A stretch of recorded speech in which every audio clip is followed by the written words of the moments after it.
Hey everyone, happy Monday. It's Dr. Jeff LaCure. This, once again, is your wake-up call. Here's the deal. A few weeks back, I came at President Joe Biden pretty hard. More importantly, I came at voters, or prospective voters, of President Joe Biden. But since he got bought and paid for and stepped out, that's right, I said bought and paid for, you're gonna find out. You're going to find out that he worked out a deal. You can already see what part of the deal is. He is now being referred to as the greatest president who ever lived, and God love Nancy Pelosi, right, who was part of the deal making, has actually suggested that we put Joe Biden on Mount Rushmore.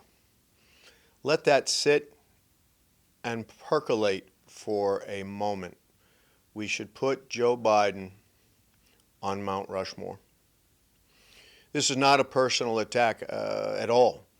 This is about policy. This is about implications. This is about results. But today isn't about Joe Biden. Today isn't about Joe Biden voters, as much as I'd like to poke fun at you. Today is about Vice President Harris. And I want you to know that I will not refer to Vice President Harris now or ever by her first name. And I know you're going, Jeff, really? Isn't that a little picky and nudgy and maybe even belittling? Nope, not at all. And allow me to tell you why.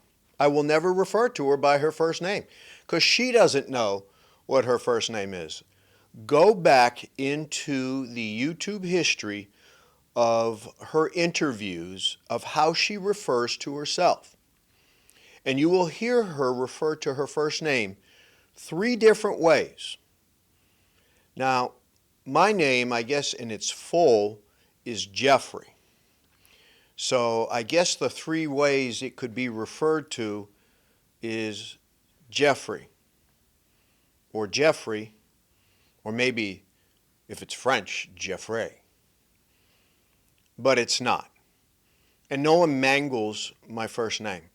I've never referred to myself in 3 different iterations of my first name, Jeff or Jeffrey.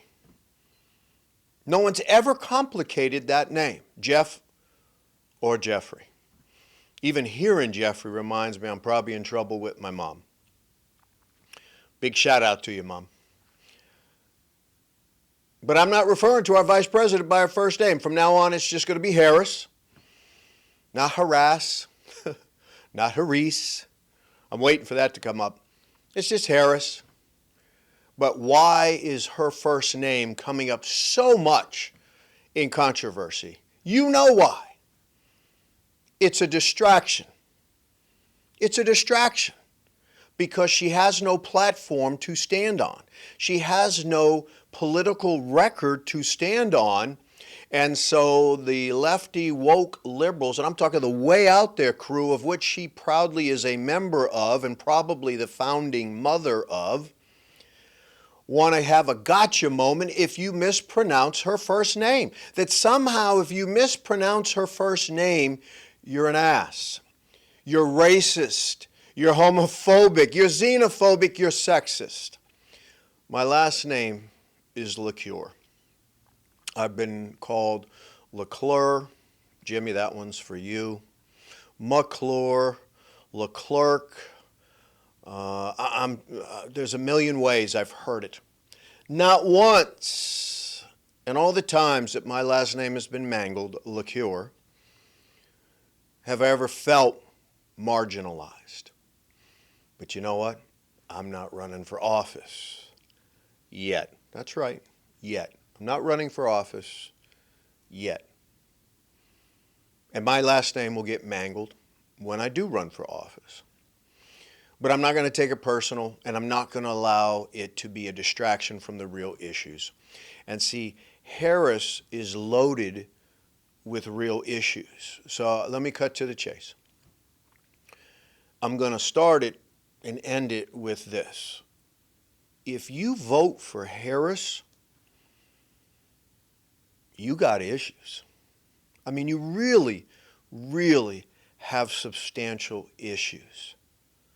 She is running her platform, the media that is supporting her platform, the Democrat Party that is supporting her platform. She's running on the fact that she's a woman. She's running on the fact that she is married.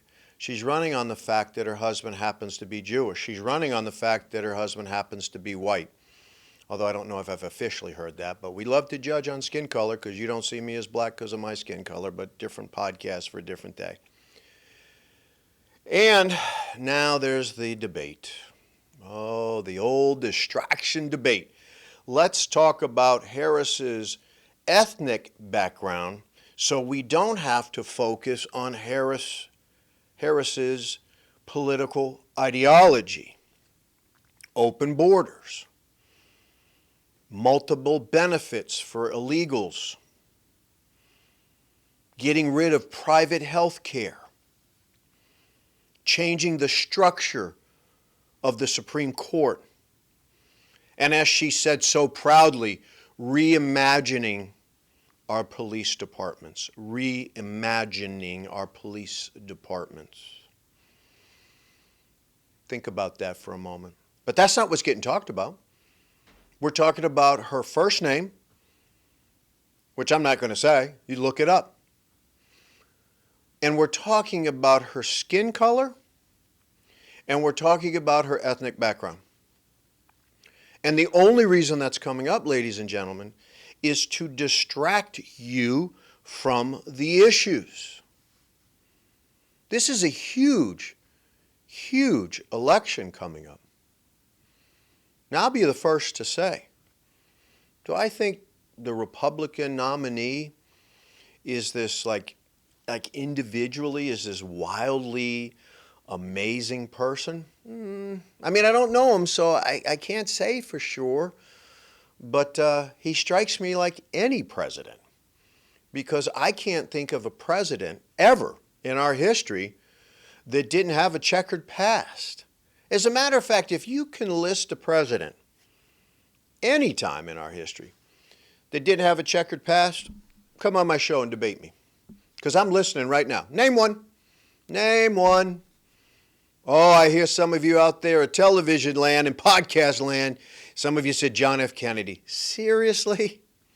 Seriously? Wait, seriously? JFK didn't have a checkered past? JFK had more extramarital affairs than we can keep track of. I'm not saying he wasn't a good dude. I'm not saying he wasn't a good president. And like any president, did some good things, did some horrific things. But before we start judging people on are they a good person, we need to look in the mirror. And we need to look at all our presidents past. And I will promise you, now I'm saying this as a shrink, I will promise you that each and every one of our presidents, and that includes Barack Obama, has had extramarital affairs. And last time I checked, most people don't see that as a really cool thing that you should be proud of. Bill Clinton just got caught. Bill Clinton got caught doing what JFK routinely did. It is documented and proven that the Secret Service used to bring women in the secret way for JFK. Look at that, all of a sudden I'm a poet, I'm doing rhymes. So, yes, does Donald Trump have some real shortcomings? As a person, it seems that way. I certainly, as a man, have not been thrilled with what he has said about women, in particular around, their bodies and so on. However, as a man, I also know that locker room talk exists. So if there's a dude out there who hasn't talked about a woman in the similar terms that Donald Trump has, either you're dishonest or you're a liar. I know that's one and the same. It doesn't happen. I'm not making it okay. What I'm saying is both of our presidential candidates are flawed. They are just flawed. But I challenge any of you to show me any video evidence of something that the Republican nominee has said that is ever deemed racist. But every single day, he is called a racist. And quite frankly, if there's a candidate with a record of racism, there's no question that Harris would take the cake on that one. Because she doesn't like white people. She's made it clear that she thinks this is a white nationalist country, white privilege, white power, and I quote, trying to counterbalance the scale. Nah, that doesn't work. And by the way, just to show you what a fraud she really is in 2019 when she was running for president the first time, and she debated Joe Biden and a bunch of other lovely Democrat wannabes for president. She went right out on stage, turned to Joe Biden and called him a racist 4 times. Brought up the fact that he went to the funeral of a Ku Klux Klan member, and then called him a racist 2 more times. But like all power-hungry people, when Joe Biden's people, not Joe Biden's people, because of the optics, said, hey, would you like to be my running mate? She was like, absolutely. I mean, you're a racist, Joe. You're a racist. And I used to walk to school being called all these names because of you, Joe. But yes, I'd love to be your vice president. I'd love to be your running mate because I love power. See, she's a fraud. You can't call somebody at their face a racist and then a few months later turn around and say, you know what? I was only funning with you. I was just joking. I was just playing around. You're not a racist, Joe. I don't know if Joe's a racist. These are my words, not hers. I don't know if he's a racist. I don't know what's in his heart. I've heard some of what he said. He sounds like an elitist. But Harris called him a racist to his face. And now, when Joe got bought out by the Democrat elites and the oligarchs, he's the greatest president who ever lived. Thank you, Joe. I love how she does that. Thank you, Joe. We love you, Joe. We love you, racist Joe. Yeah, she's a fraud. I don't know how you can vote for a fraud. Trump is flawed, but at least you know where his flaws are. He puts them out there every single day. He stumbles every single day. He uses every day, every person language every single day. No, not Harris. I know you saw her down there at her rally in Atlanta, which, by the way, they had to hire one of the most popular female rap stars and give free admission so that it would look like the auditorium was full. But after this lovely rap star that showed us just how powerful her hips and backside are, boy, that's good politics. Makes me want to vote for you, Harris. When she got off stage, a lot of people left the venue because they weren't there to see Harris. But Harris, being the fraud that she is, the fake that she is, the power-hungry woman that she is, suddenly transformed from a San Francisco liberal born in Canada, and you know West Coast has a very different dialect. She suddenly became a inner city southerner from Atlanta. An inner city lifer from Atlanta. Like she had grown up there her entire life. Anyone who lives in the South should be offended. Not because she tried to pretend like she suddenly had this Southern accent, but because of how bad it was. See, there's certain accents that make you sound less intelligent. And then she decided to be like, you know what I'm going to do? I'm going to push the envelope. I want so much street cred. I don't want people to question my ethnicity. I'm you.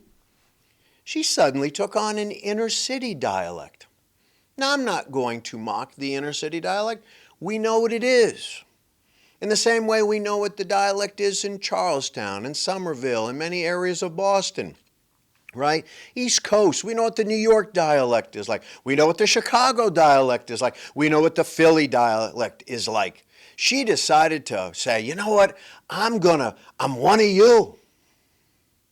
I'm one of you. I'm from the deep South, and now I was born and raised in the inner city and educated in the inner city schools, and I'm going to take on that whole southern inner city vibe. Try that with Putin. Try that with North Korea. Try that with Iran. We do not need to have somebody who is a chameleon. Maybe that's her real first name. Chameleon Harris in the White House. We need somebody who will be authentic, that we know where you are. Say what you want about Trump, and there's a lot of negative things you could say about him, and I'd agree with you. But I've already told you, I don't vote candidate, I vote policy. At least you know where he stands. Did you notice he was in the same venue in the South, in Atlanta, and he sounded like Donald Trump from New York City? His dialect didn't change. His accent didn't change. He stays the same. It's like going into IHOP for an omelet and pancakes. You know what you're going to get. You know what you're going to get. Right? It's like going into McDonald's and ordering a quarter pounder. You know what you're going to get. So it's consistent. So say what you want about Trump. He's consistent. And his policies have been consistent. You don't have to like him. You don't have to like J.D. Vance. I don't know why you wouldn't. He's kind of got a really powerful story. And he's not from the politically connected. And he does seem to speak from the heart. And he does sometimes call it as he sees it. So at least you know what you're voting for. Chameleon Harris, told you I wasn't going to use her name. Chameleon Harris, I guess it just depends on where she's speaking. On what person shows up. Remember, her ethnic background as a debate is all a distraction. It's a distraction from the fact that she has no political record to run on. Look at what she has said publicly about this country, about our citizens, about our legal system, about our Supreme Court, about our health care, about our economy, about other countries, instead of talking about the amazing exceptionalism that is the United States of America in all our flaws. But what makes us so strong and so unique is that people like me who love this country admit our flaws, and we continue to try to improve. And this whole name debate about Chameleon Harris is a distraction so that you don't have to look at the real issues. You know, it almost seems like, and I never want this to happen, but it almost seems like we should mandate, and again, we shouldn't, but it seems like maybe we should, but we shouldn't. An IQ test, and you must be able to pass a political literacy exam. Because I am sick of hearing this. By the way, I'm not saying it hasn't been said, but I haven't heard it. I'm voting for Donald Trump because he's white. I'm voting for J.D. Vance because he's white. I'm not saying behind the cameras people aren't saying that, but it is not being said out front. But the amount of people who are going on the record who have no idea about Chameleon Harris's record are voting for her because they believe she's black. They are voting for her because she's a woman. You can't vote for someone based on their gender. You should not vote for somebody based on their ethnicity. You should not vote for someone wearing a yellow t-shirt. And I'm telling you, I'm running for office. And if you vote for me because I'm a man, my message didn't get out there. If you vote for me because I'm wearing a yellow t-shirt, my message didn't get out there, and you're an ignorant fool. Vote policy. Vote what's in the best interest of this country. And stop drinking the Kool-Aid. Who cares what her first name is? You know I've officially named her Chameleon Harris. It's a distraction. And who cares if her mom was born in India and her dad was born in Jamaica? Please tell me how that makes her a qualified candidate in the same way as being born in New York make Donald Trump a qualified candidate. Where you're born does not make you qualified. What your abilities are make you qualified. Your hair color doesn't make you qualified. The fact that you're a woman doesn't make you qualified. If you don't know the issues, keep your vote home. Now, I hope you all vote, but I'll close it with this. You know, if you waste your vote on Chameleon Harris, see my hands? It's over. I'm not talking to you. Look what's happened in less than 4 years. I can't imagine our country with 4 more years of even a more extreme person with a more extreme political view, with a person who cannot stand this country, does not believe in this country, does not believe in the Constitution of this country. If any of you'd like to debate me on how wonderful a candidate Harris is, the mic is open. On that lovely note, happy August. You know I love you. Stay safe. I'll see you real soon.